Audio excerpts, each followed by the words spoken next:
I've actually been getting a lot of questions about the Kubota. Everybody wants to know, where's the V-Ride, what happened, why do you have a Kubota, when did you get a Kubota, and just the story behind it. So to start, let's talk about what's going on with the V-Ride.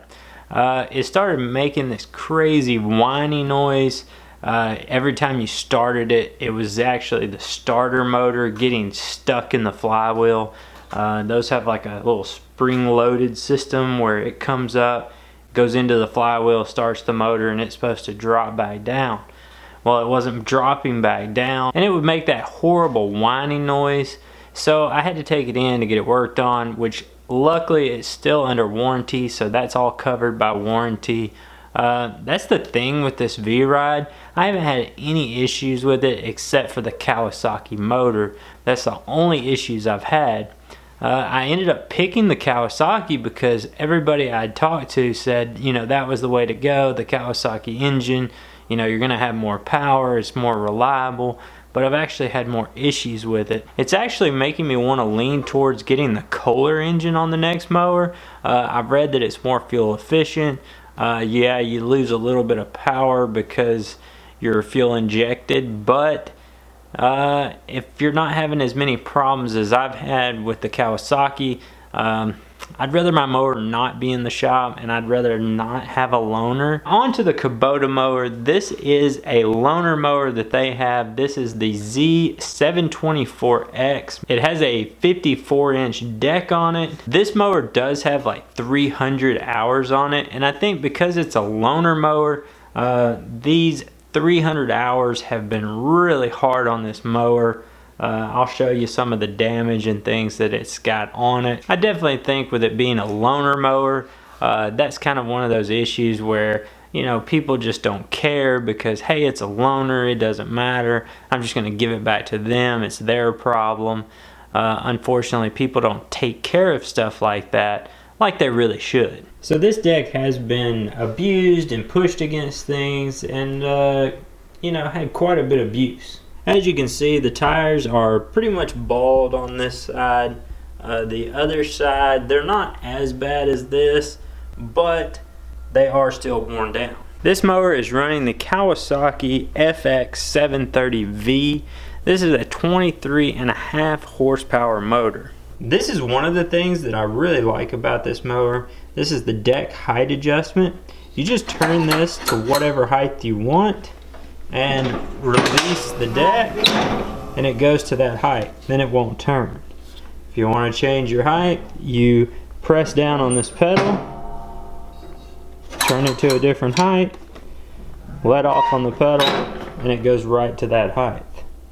I feel like this is a much easier way to adjust the height on the deck than on the V-Rides. This mower has a foot control parking brake. When I went to pick this up, I asked the guy to just kind of give me a rundown of exactly how to operate this machine properly, and he was showing me that, you know, you have to have the parking brake engaged, the handle's out, then you can start it, then you have to release the parking brake, put the handles in, and then you can go.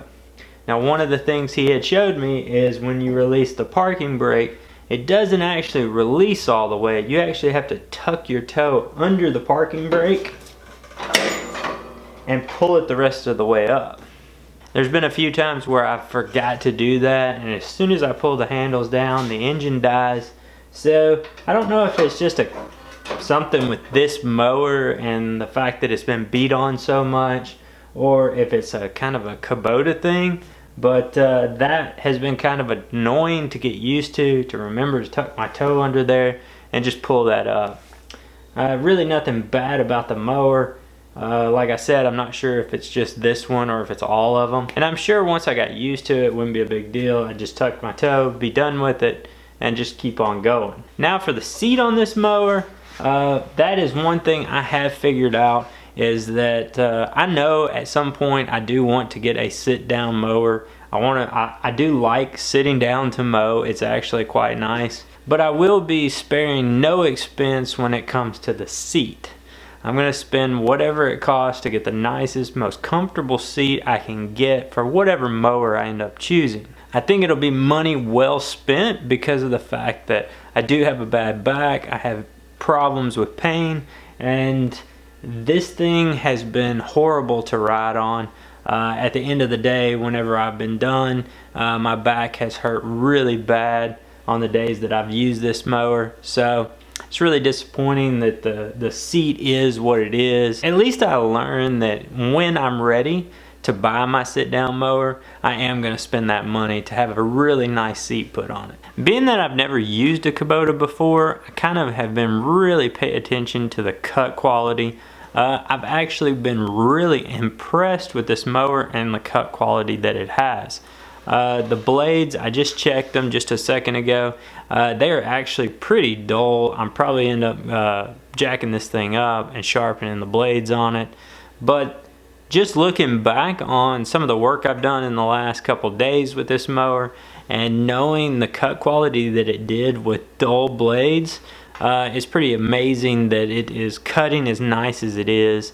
It's a very even, smooth cut.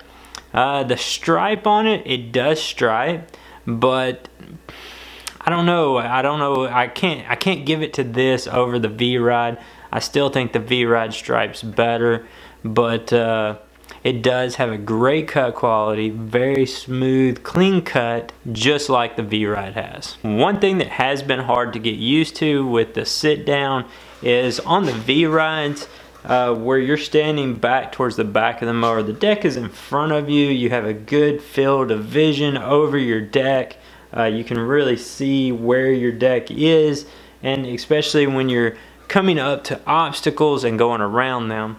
That's been something I've had to get used to. With sitting down, you're almost sitting right over the deck. So instead of looking in front of you, you're looking to the sides of you a lot to make sure you're not going to hit an obstacle, or you're getting close to that obstacle and wanting to turn around it. The other problem I've had with sitting down is on windy days, I seem to get dirtier. You know, it seems like because you're lower to the ground, you're at that cut height, more dirt flies up on you and gets on you.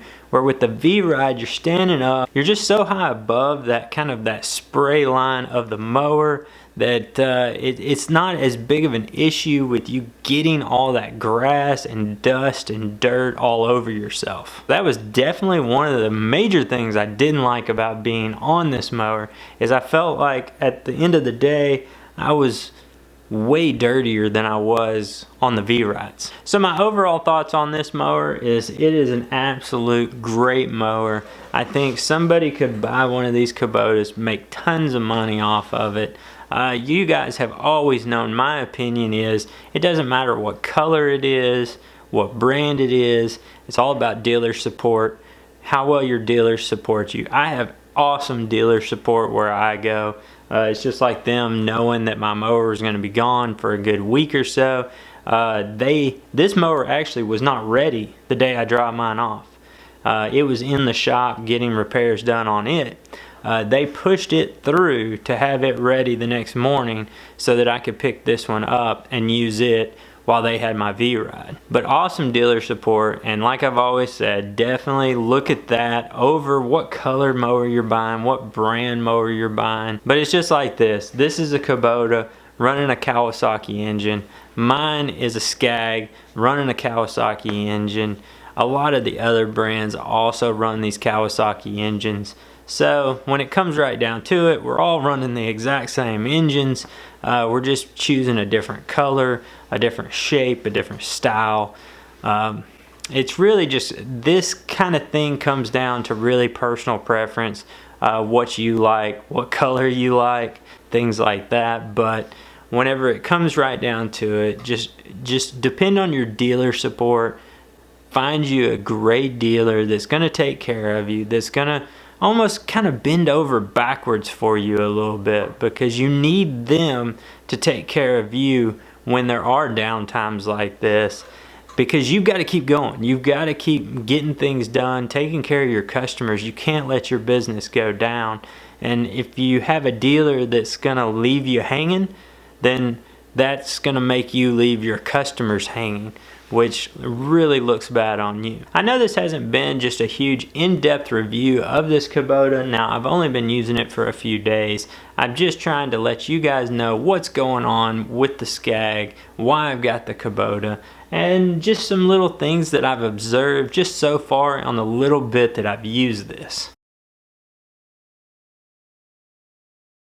And to have a more fuel efficient, more power motor in my mower. That's hard to say. So now for this Kubota, this is the one that, So now onto this Kubota, this is one of their loaner mowers. This is the Z724X. I know this wasn't really a crazy in-depth review of the SCAG. This isn't a SCAG. Oh man.